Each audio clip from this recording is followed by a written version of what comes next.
তোকে পড়া দেওয়া ছিল না পরিবেশ কাকে বলে? তো বল পরিবেশ কাকে বলে? লাল জামা ক।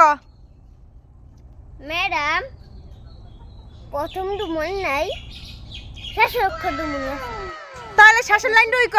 তাহাকেই পরিবেশ বলে। তোরে শিখাইছি এই শিখাইছি থামেন থামেন থামেন নাই বেতন ওই দিছে। দেই ও মাম্মা মাম্মা 2 মাসের বেতন একবারে দেস এই তোকে পড়াই কি করতে দেখছো কত ভালো জিগানের আগে সব কইয়ে দেই স্টুডেন্ট কত ভালো এই ম্যাডাম ওদি আনসার দিছে। এই এখন বেশি বোঝা সালা কি করলো পালে তুই কাঁদি পরিবেশ কাকে বলে? আমাদের চারপাশে যা কিছু আছে তা নিয়েই আমাদের পরিবেশ। সঠিক উত্তর দিলে সঠিক অ্যানসার হয় না, আমার মন মতো হওয়া লাগবে।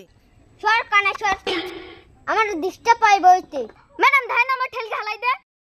হ্যাঁ ঠিকই তো ও স্যার দিয়ে ডিস্টার্ব হয় বই দেয় কানে সরকে বা ও কত ভালো স্টুডেন্ট দেখছো সব পারে অ্যানসার মাসে মাসে বেতন ক্লিয়ার করিয়ে দেই। তো ওরা কানে সর সাইডে সর আরে বই দে বেশি জায়গা লই বই দিবি তুই ভালো তুই ভবিষ্যতে ভালো কিছু করতে পারবি বুঝছো?